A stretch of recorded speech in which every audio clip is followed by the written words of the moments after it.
Shalimar Jewelry inaugural offer. Flat 9% VA on gold ornaments, 12,500 off on purchase of 1 kg silver.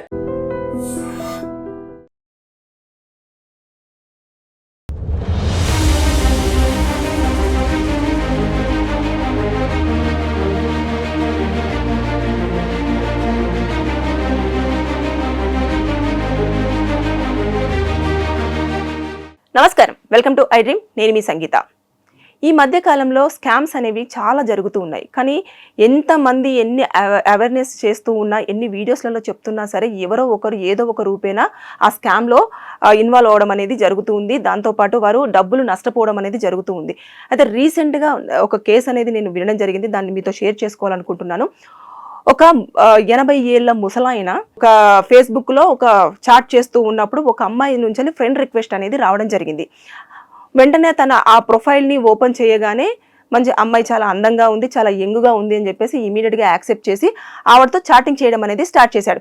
అటువైపు నుంచి అమ్మాయి మాట్లాడుతుందా అబ్బాయి మాట్లాడుతుందా అనే సెకండరీ. కాకపోతే ఆ అబ్బాయి ఆ పెద్ద ఆయనకు మాత్రం కనిపించింది ఏంటి, యంగ్ అమ్మాయి కనిపించింది. వెంటనే ఐ లవ్ యూ చెప్పుకోవడం, ఐ మిస్ యూలు చెప్పుకోవడం, తర్వాత నెక్స్ట్ ఇలా కంటిన్యూ అవుతున్న సమయంలో నాకు నిన్ను చూడాలనిపిస్తుంది అన్న వెంటనే ఇమీడియట్గా సరే నేను నెంబర్ ఇస్తాను, నువ్వు మాత్రం స్క్రీన్ షేర్ చేయాలి అంటే దానికంటే ముందు కూడా ఆ అమ్మాయి ఏం చేసింది, ఇతను ఏం పని చేసేవాడు, ఇతని బ్యాంక్ అకౌంట్లో ఎంత ఉంది, అసలు భార్య బ్రతుకుందా లేదా అనేది పూర్తిగా తన పర్సనల్ డేటా అంతా కూడా ఇన్ఫర్మేషన్ అనేది తీసుకోవడం జరిగింది. జరిగిన తర్వాత అప్పుడు సరే నన్ను చూడాలనుకుంటున్నావు కదా, ఈరోజు నేను నీకు కాల్ చేస్తాను, వీడియో కాల్, కానీ నువ్వైతే నాకు స్క్రీన్ షేర్ చేయాలి, నేను చెప్పిన దాని ప్రకారం నువ్వు ఫాలో అవుతే నేను అడ్రస్ చెప్తాను, అప్పుడు నువ్వు నా దగ్గరికి వద్దు కానీ అని చెప్పగానే వెంటనే ఈయన చాలా యంగ్ బాయ్ లాగా ఫీల్ అయిపోయాడు. వెంటనే ఏం చేశాడు, ఓకే ఓకే అని చెప్పేసి ఆ అమ్మాయికి కాల్ చేసిన వెంటనే స్క్రీన్ షేర్ అనేది చేశారు. చేసిన తర్వాత ఇమీడియట్గా అమ్మాయి చెప్తున్న టైంలో అతను కాల్ మాట్లాడుతూ ఉన్నాడు. దాని తర్వాత నెక్స్ట్ ఇతని ఫోన్లో పైన కొన్ని మెసేజెస్, టెక్స్ట్ మెసేజెస్ అన్ని వస్తూ ఉన్నాయి. దాంట్లో ఓటీపీస్ అన్ని కనబడుతూ ఉన్నాయి. కనబడుతూ ఉంటే ఇతను ఏం చేస్తున్నాడు, ఈ అమ్మాయిని చూడడంలోనే బిజీగా ఉన్నాడు. వెంటనే ఆ అమ్మాయి ఏం చేసిందంటే ఆ స్క్రీన్ మీద స్క్రోల్ అవుతున్న ఓటీపీ నెంబర్స్ అన్ని కూడా తీసుకోవడం జరిగింది.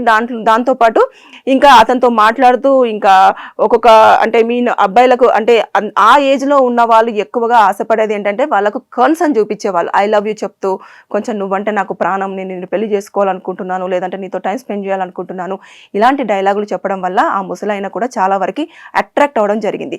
దాంతో అతని అకౌంట్లో ఉన్న దాదాపుగా 60 లక్షల రూపాయలు అనేవి వేరే అకౌంట్లోకి ట్రాన్స్ఫర్ అవ్వడం అనేది జరిగింది. జరిగిన వెంటనే అక్కడి నుంచి కాల్ కట్. తర్వాత నెక్స్ట్ ఇతను ఎన్నిసార్లు ఆ నెంబర్కి ట్రై చేసినా కలవట్లేదు. దాంతోపాటు ఇక్కడ టెక్స్ట్ మెసేజ్ అనేది కూడా రావడం జరిగింది, నీ అకౌంట్లో ఉన్న ఇన్ని డబ్బులు అనేవి వేరే అకౌంట్లోకి ట్రాన్స్ఫర్ అవ్వడం అనేది జరిగింది అని. వెంటనే వెళ్ళి పోలీస్ స్టేషన్లో కంప్లైంట్ చేశారు. తర్వాత వాళ్ళ అబ్బాయికి కూడా చెప్పడం జరిగింది, నాన్న నువ్వు ఎందుకు ఇలా చేసావని చెప్పేసి ఆయన చెప్పాల్సింది చెప్పాడు. కానీ ఇక్కడ ఏంటనంటేను ఎక్కువగా ఎవరైతే స్కామ్ చేయాలనుకుంటున్నారో వారందరూ కూడా సింగిల్గా ఉంటున్న ఏజ్డ్ వాళ్ళని మాత్రమే టార్గెట్ చేయడం అనేది జరుగుతూ ఉంది. ఎక్కువగా వారే స్కామ్లలో ఇరుక్కోవడం జరుగుతుంది. ఎందుకంటే వాళ్ళు రిటైర్డ్ అయిపోయి ఉంటారు, వాళ్ళ అకౌంట్లో చాలా డబ్బులు ఉంటూ ఉంటాయి. వారు ఏంటంటే వాళ్ళ పిల్లలందరూ కూడా వేరే అబ్రాడ్లో కానివ్వండి, లేదు అనుకుంటే వేరే వర్క్లో కానివ్వండి ఎక్కువగా ఎంగేజ్ అయిపోయి ఉంటూ ఉంటారు. అప్పుడు అలాంటి టైంలలో వీరికి కొంచెం టైం స్పెండ్ చేసేవారు, వారితో టైం స్పెండ్ చేసేవారు అనే వాళ్ళ కోసం వెతుకుతూ ఉంటారు. ఆ టైంలో ఇలాంటి వాళ్ళు తగలగానే అరే మన కోసం టైం ఇస్తున్నారు, మనతో మాట్లాడుతున్నారు, మనతో అన్ని షేర్ చేసుకుంటున్నారు అని చెప్పేసి అలా మనము వాళ్ళు ఏం చేస్తారు అంటే ఇంకా వాళ్ళకి సంబంధించిన వివరాలన్నీ, ఇంకా నాకు ఇంతమంది పిల్లలు, తర్వాత నెక్స్ట్ వాళ్ళందరూ ఇక్కడ ఉంటున్నారు, అలా ఉంటున్నారు, నా భార్య ఈ పలానా తేదీన చనిపోవడం జరిగింది, ఇలా చనిపోవడం జరిగింది, నేను ఇప్పుడు ఈ విధంగా రిటైర్డ్ అయిపోయిన తర్వాత నాకు ఇన్ని డబ్బులు వచ్చాయి, అవన్నీ కూడా బ్యాంకులో ఉంటున్నాయి, నాకు నెలకి ఇంత వస్తుంది అని చెప్పేసి చెప్పడంతో వారు ఏం చేస్తున్నారు, ఇమీడియట్గా బ్యాంకు డీటెయిల్స్ అన్ని కనుక్కొని ఇంకా వారు దూరేసి ఆ స్క్రీన్ షేర్ చేసుకొని ఇప్పుడు నవే డేస్లో ఎక్కువగా ట్రెండింగ్లో ఉన్న స్కామ్ ఏంటంటే స్క్రీన్ షేరింగ్. బేసిక్గా స్క్రీన్ షేరింగ్ అనేది ఎవ్వరూ చెయ్యరు, బట్ అతను ఆ అమ్మాయిని చూడడం కోసం, అతను మాట్లాడడం కోసం పెళ్లి చేసుకుంటాను అని ఒక మాట ఇవ్వడం వల్ల ఇలాంటి స్కామ్లో ఇరుక్కోవడం జరిగింది. ఇలాంటి సందర్భంలో మనం ఎలాంటి కేసులు పెట్టాలంటే ఇన్ఫర్మేషన్ యాక్ట్ 2000 ప్రకారంగా 66D వస్తుంది, 66E వస్తుంది, 67 వస్తుంది. తర్వాత నెక్స్ట్ సైబర్ క్రైమ్ పోర్టల్ ఒకటి ఉంటుంది, cybercrime.gov.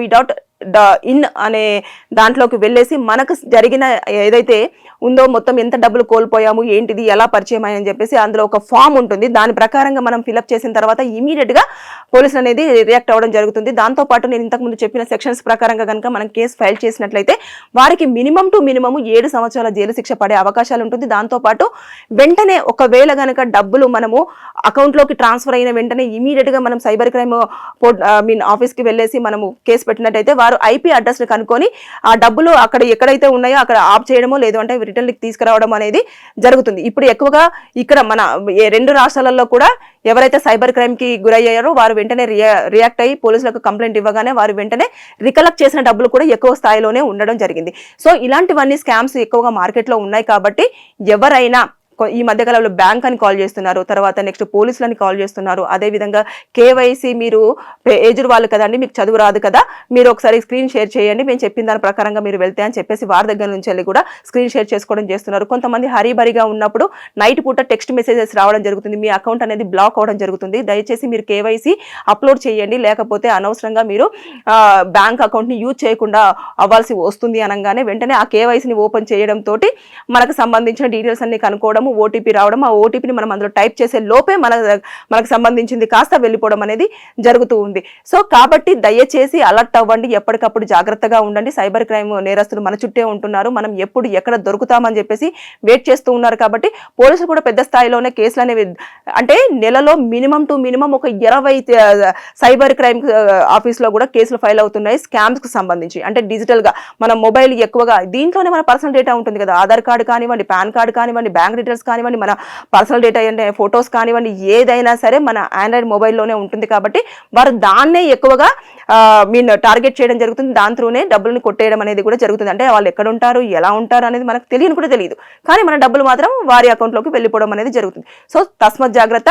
మీరు ఎప్పటికప్పుడు కూడా ఇలాంటి స్కామ్స్ మార్కెట్లోకి వస్తున్నాయి, దానిపైన అవగాహన తెచ్చుకునే ప్రయత్నం చేయండి. లేక ఒకవేళ గనక ఈ వీడియో చూసిన వారు ఎవరికైనా తెలియకపోతే దీన్ని ఫార్వర్డ్ చేయడానికి ప్రయత్నం చేయండి. సైబర్ క్రైమ్ జాగ్రత్త. చాలా పోలీసులు కూడా ఎప్పటికప్పుడు అవేర్నెస్ గా కొన్ని ఏవైతే ప్రెస్ మీట్లు పెట్టినా సరే ఎక్కడో ఒక చోట మళ్ళీ మోసపోతూనే ఉన్నారు. సో జాగ్రత్త. ఎవరికైనా లీగల్గా సమస్యలు ఉన్నా, లేదు అంటే ఏదైనా ప్రాబ్లం ఉన్నా ఈ వీడియో కింద కామెంట్ రూపంలో తెలియజేయండి, దానిపైన నేను పూర్తి సమాచారం అందించే ప్రయత్నం చేస్తాను. Thank you. నిజంగా ప్రస్తుతం ఉన్నటువంటి సమాజం దేనికి ప్రయారిటీ ఇస్తుంది? ఆర్థిక సంబంధాల చుట్టూ మాత్రమే తిరుగుతుంది. మళ్ళీ ఎన్నికలంగానే చాలా విరక్తి కలుగుతాను. మంచి అనిపిస్తుంది కదా, లేడీస్ కూడా ఛాలెంజింగ్ జాబ్స్ చేసినప్పుడు చాలా బాగుంటది. ట్రాఫిక్ అసిస్టెంట్స్ గా నియమించిన ట్రాన్స్జెండర్స్ అందరితో సాల్యూట్ చేయించుకుంటున్నారు. ఫుడ్ డెలివరీ ఇవ్వటానికి వెళ్ళినటువంటి డెలివరీ బాయ్ అనిల్ పై కళ్ళ ముందు